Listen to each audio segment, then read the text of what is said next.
We're looking for the people who feel slightly overwhelmed in your wardrobe and want to be able to transition your spring, summer into your fall, winter with the least amount of stress. I have been asked how to prepare your wardrobe for the fall with the least amount of pieces with the most amount of outfits.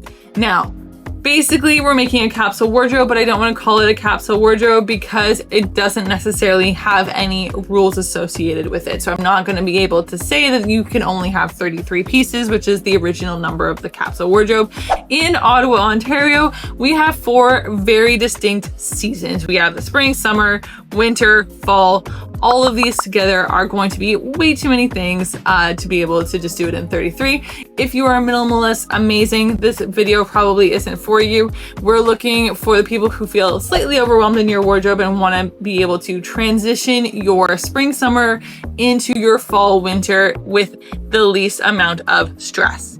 Now, I'm a stylist who focuses on finding your style, not just a style. So yes, there will be a checklist available on my website where the whole transcript will be written out step by step, but I don't want to give you just a generic checklist and say, here you go, find yourself a button-up blouse and you're good to go, because that is just so not going to suit everybody.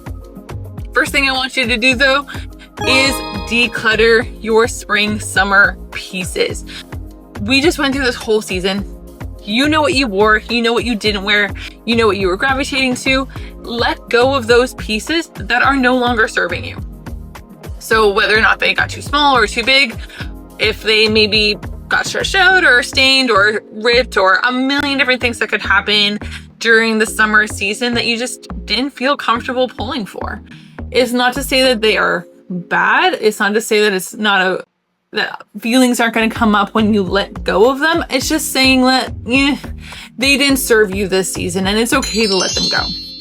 There are about 7 different reasons that people hold on to stuff, and that's a whole other video. But if you are noticing that you're having trouble letting go of some of these pieces, even though you didn't wear them, I want you to take note.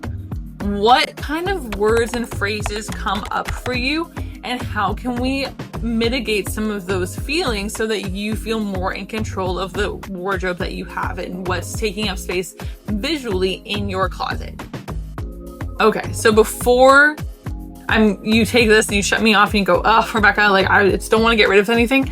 I want you to take those pieces that you did not wear. If you are not ready to let them go or donate them, put them in a suitcase, put them in a box. You can save them, but you put them underneath your bed, you put them in the spare bedroom, you find a place that houses them where you can go back and see them if you want to.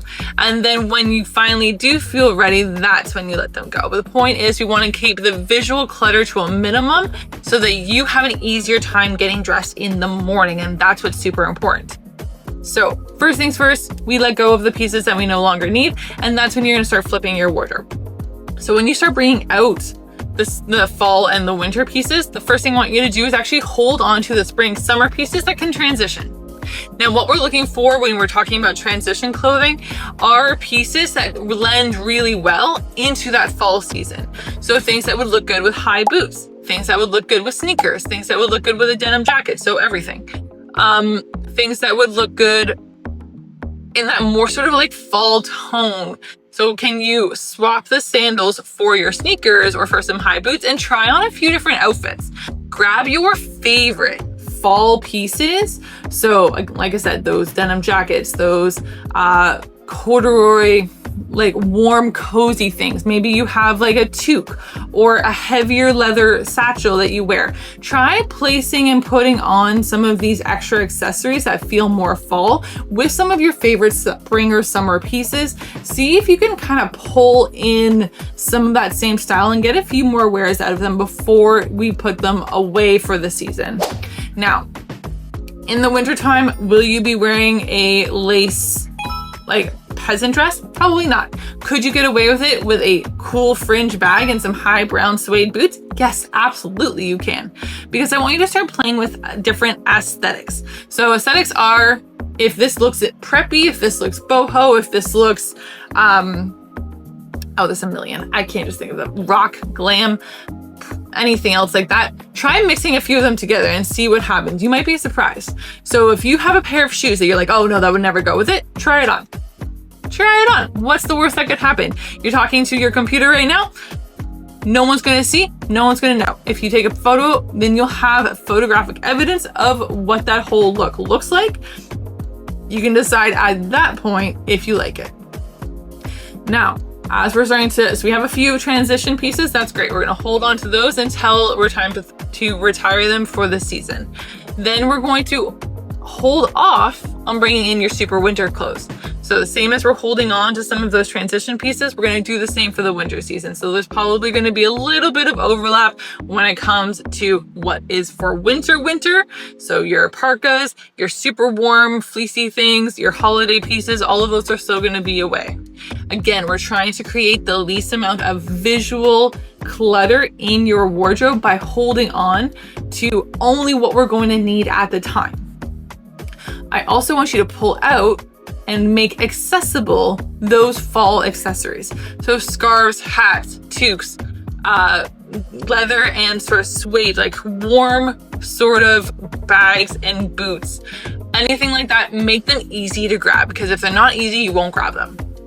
Now that we have some of those, start playing with layers. Fall is the season for layering pieces, and there's two ways that you can layer. You can layer under, so you take one of your shirts and you put something underneath it, or you can layer over like what I'm doing right now. So this piece, you can see here, it's got a lot of fabric. This is not a good candidate for putting something on top of. It is a good candidate for it being on top of. Come up with a couple of different layering techniques that you like based on what you want to wear. So if this is the piece that I know I want to wear, I know that if I put a collared shirt underneath, you're going to see the buttons going down the front. If you hate that, then don't wear it like that. But start playing with different layering techniques so that you know what to reach for when it gets to that point where it is a little nippy outside and you need to start thinking about what to wear. There is a whole You Cannot Mess This Up guide for layering in the link in the bio or in the link in the caption. So do not stress about this if I'm talking through it too quickly. You'll be able to kind of go back and refer back to the different techniques that you can do. One of my favorite fall layering techniques though is to start with the outerwear. Especially when we're going to be going on these fall walks. We're going to go into pumpkin patches and like pumpkin spice latte season. There's a lot of things that we do outside. So start with what you want to wear on the outside. So your jacket, your bag, your shoes, and work backwards. Remember that each layer of your outfit should be its own look.